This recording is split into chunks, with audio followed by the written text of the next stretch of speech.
est notre héritage en Christ? Est-ce qu'on en a un? On est enfant de Dieu. Est-ce qu'on a un héritage? Est-ce qu'on est supposé demander un héritage à Dieu?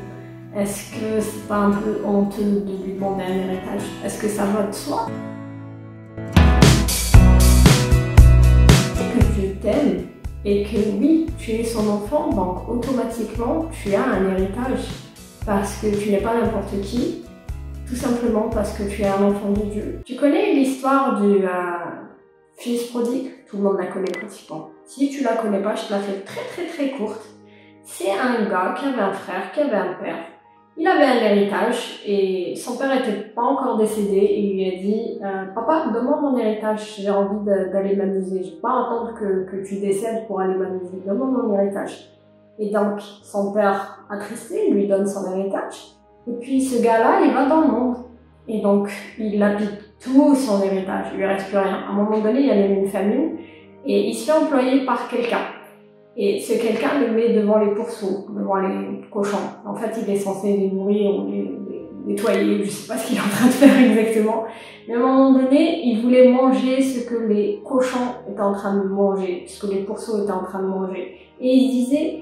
Les mercenaires chez moi, les employés de mon père, ils ont de quoi manger, c'est beaucoup mieux que ce que j'ai là. Je vais revenir chez mon père, je vais lui dire je suis désolée, j'ai fait une erreur et emploie-moi en tant qu'employé, ne me regarde pas comme ton fils et je veux revenir. Et c'est ce qu'il fait. Et au loin, le père le voit, tu sais, et il court vers la sortie, vers la porte de la maison et il dit préparez-lui un anneau, genre il fait la fête, genre... donne-lui à manger, tuez-le vos bras, mettez-lui un anneau et c'est mon fils quoi qui revient, il fait la fête parce que c'est son fils. Combien à plus forte raison nous sommes son fils, ses enfants. Il nous aime, il veut nous couver, il veut nous faire du bien en fait. C'est comme ça qu'il faut voir Dieu. Pas comme Papa Noël, c'est lui qui donne les friandises ou les cadeaux, mais comme un père aimant. T'as fauté, ok, mais il t'aime, tu restes son enfant. Et puis, vu que c'est Dieu, il habite... Enfin, c'est Dieu quoi, il n'est pas un être humain. Est-ce que notre héritage, c'est comme on entend souvent, c'est quand tu mourras, quand tu seras décédé, là tu auras la vie éternelle. Oui, mais et ma vie de maintenant? Je dois souffrir maintenant, et après j'aurai la vie éternelle, un truc que je verrai pas avant, je sais pas quand est-ce que je vais mourir, ça veut dire que je vais vivre dans la misère maintenant? Non, Jésus est merveilleux, et je me dis spécifiquement pour la personne qui m'a mis un certain commentaire, Dieu t'aime. Jésus il n'est pas venu ici pour rien, il n'a pas mort sur la croix, il n'est pas ressuscité pour rien, c'est pour que tu aies la vie en abondance. Il y a ce verset-là, tu as la vie éternelle, mais il y a ce verset-là que j'adore, que j'aime beaucoup, qui dit le diable ne vient que pour voler, dérober, tuer, tout ça. Donc je connais pas, je sais pas ce qu'il veut, mais il faut faire que des méchancetés, en tout cas le diable. Et moi, Jésus dit, et moi, je suis venu pour vous donner la vie et la vie en abondance. Pas pour te donner la vie dans l'au-delà une fois que tu seras mort, bien que tu l'auras, parce que Abraham est toujours vivant. Et il parlait, je vais vous mettre un verset là où il parle d'Abraham, où il y a un pauvre et un riche, et il est vivant encore Abraham dans l'au-delà, et pourtant il a vécu il y a je sais pas combien de milliers d'années, mais il est toujours vivant, il est éternel, parce qu'il est vivant, il n'est pas mort, il n'est pas dans le feu de la géhenne. Revenons au mouton. Jésus est venu, est mort à la croix, est ressuscité et t'a donné le Saint-Esprit.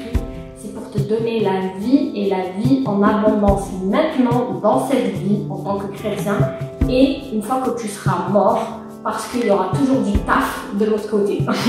Il y aura toujours du taf. Tu ne seras pas mort, tu seras éternel, ok? Ton esprit est éternel, ton corps va mourir, certes, mais tu es toujours toi. Donc, une fois mort, tu es toujours toi, c'est toujours toi. Soit tu auras la vie en abondance au paradis, soit tu seras puni. Ok, mais on va pas là. Je veux te dire maintenant, en tant que chrétien, T'es pas censé vivre la misère, t'es pas censé, genre le diable te marche dessus, il t'enlève ton travail, c'est la galère financièrement, et je suis pas en train de prêcher un évangile de prospérité. Je veux que tu vives bien, que tu ne sois pas en train de quémander, que tu sois pas dans la galère.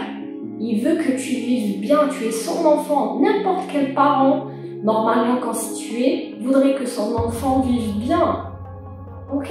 Il te donne les ressources pour, il te donne les personnes pour, mais tu es choyé. Tu es choyé, ouais, c'est ça qu'on dit. tu es bien en sa présence. Et je veux pas qu'on regarde que l'aspect financier, l'aspect bien dans ton être physique. Ça, c'est ok. Dieu le veut pour toi. Il faut que tu le comprennes ici dans cette vie et une fois que tu seras mort. Il vient pour te donner la vie et la vie en abondance. Mais il veut aussi avoir une relation avec toi. Et ça, c'est un héritage. Parce que si tu ne le connais pas, si Jésus n'était pas mort pour toi, si tu n'avais pas cru en lui, ton héritage, ça serait d'être loin de lui et dans cette terre, et une fois que tu seras mort. Et être loin de lui dans cette terre, c'est vraiment la galère. Genre, le diable te marche dessus comme pas permis et tu connais pas Dieu, tu connais pas ton père, t'as pas de relation avec lui. C'est juste horrible. Donc, vraiment, l'héritage que tu as, c'est d'être en communion avec le Saint-Esprit. Dieu était là pendant que Moïse était sur terre. Ensuite, il y a eu la période Jésus qui est sur terre. Là, maintenant, c'est le Saint-Esprit qui est sur terre. Jésus dit, je ne vous laisserai pas orphelin. C'est pas un héritage, ça. Il ne te laissera pas orphelin, il te donnera le Saint-Esprit. Et le Saint-Esprit te donne aussi de parler en langue. Tu parles des mystères à Dieu. C'est une communion. Imaginons, j'ai deux chats. Et ils comprennent certains mots. Quand je leur dis manger croquettes, quand je leur dis câlinou, ils comprennent ce genre de choses. Mais comment je peux avoir une conversation avec eux? Ils ne comprendraient pas, ils me regarderaient comme ça, ils savent que je les aime au son de ma voix, ils savent que je suis bien, ok, ils savent quand je suis pas bien aussi. Mais je ne peux pas vraiment avoir une relation proche avec eux, où ils me comprennent.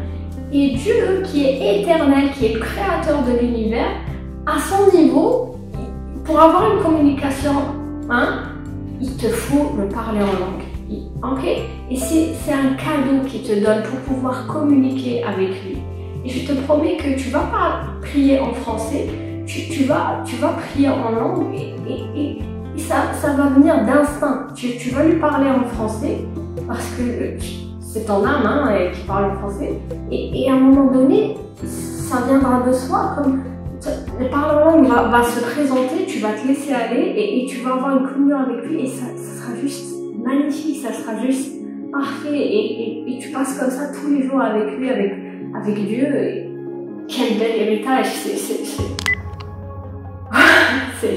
waouh, bref, tu as un bel héritage en Christ, ok? Souris, tu es plus que béni, je t'encourage. À bientôt.